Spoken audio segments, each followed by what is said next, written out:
Alright guys, so as we move away from our tools panel, I just want to go into our paintbrush in a little bit more depth, because this is one of the tools that you'll probably be using, especially in our next section where we start going into layers and layer masks. It's really important to kind of get a understanding of how our paintbrush works in more depth.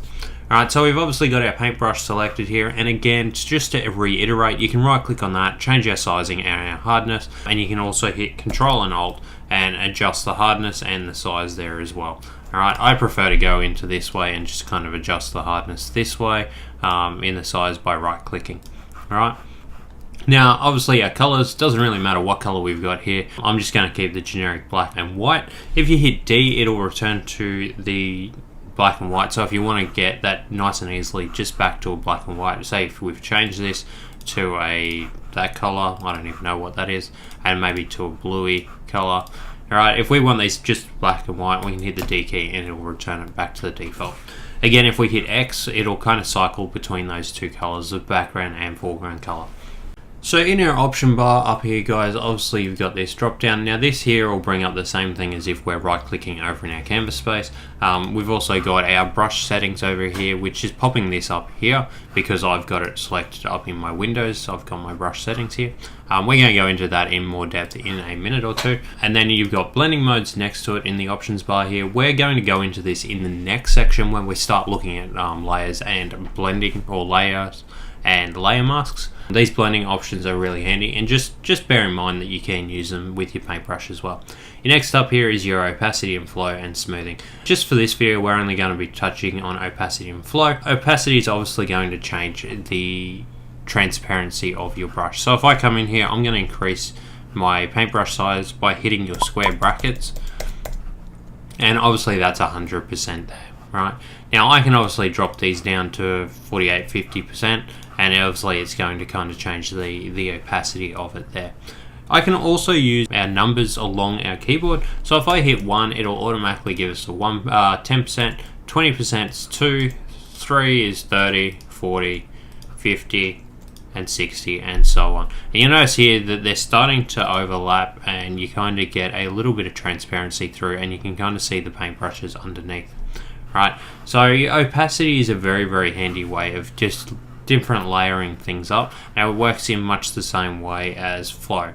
Right, where they differ however is flow will allow you to kind of layer things up and put more ink or saturate the ink onto your canvas the more you go. So if we put this up to 100, let's just put our flow down to maybe 20, and again you can use our numbers to adjust the flow. So if I hold down shift and hit 2, you should automatically jump down to 20%. Now if I click and drag this over, as I go over that more and more, the more I go over one area, it'll build up to whatever we have that opacity set at. So you notice the little areas that I didn't go over quite so much have probably only had about 20% flow, and as I've gone into these more darker areas, they probably built up to 40, 60, 80, and fully to that 100% flow and 100% opacity. So basically it's going to control how much ink you put down on a page. Now I'm just going to clear this out really quickly and just give you guys a bit of a rundown as to how this works. So if I go flow at 10% by holding down shift and hitting 1, now if I kind of come back and forward here, you notice here that it's starting to build up a little bit darker, right, where I put more pen pressure on. Right, so obviously we've got 10% flow and it builds up here up to your 100%. If I however change our opacity and I drop our opacity down to maybe 50, and I use combination of opacity and flow all at once, you notice here as I kind of build up, as I start to build it up here, alright, I'm only ever going to reach that full 50 or 51% opacity. So by using the two together, you can really start to create or manipulate your paintbrush really quite intensively. We were going over into our brushes and our brush settings, right? So we can also select our brushes here. Again, that's the same as right clicking on our canvas here, it brings up the same thing, or coming up in here into our options. But let's go into our brush settings in more depth. So this here, you can actually start to adjust each of your individual brushes. You'll notice this here, our little dial here, came up here when we kind of right click as well. That'll actually change the orientation, and you've also got these pinch points. So instead of having maybe a perfect circular brush, I can now have a more of an oval or ellipse kind of shape. And you can also start to kind of adjust these. Now these shape dynamics is pretty much what we've been looking at when we right click. However, as we start to come into scatter, we can start to kind of scatter these around, and you'll notice it'll start to scatter the paintbrush around. And you can obviously change these and adjust it. Texture I don't use too much. Dual brush you can as well. Color dynamics is a bit of a funky one as well. You can actually start to blend between foreground and background, so it'll have black and white. In this case, with the opacity down and the flow down, you're probably not seeing as much. Let's go back into our history, go back into this, and go back into our brush settings.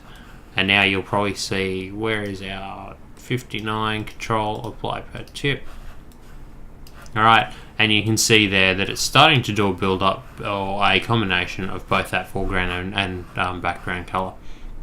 Alright, again, transfer, we're not going to go into any of these too much, but just bear in mind that they are there for you guys to play with. Alright, so that you can create some really interesting shapes in with your brushes. Alright, which is really important kind of moving forward, because it gives you a lot of flexibility to play around with them. Anyway guys, that's going to wrap up this tutorial.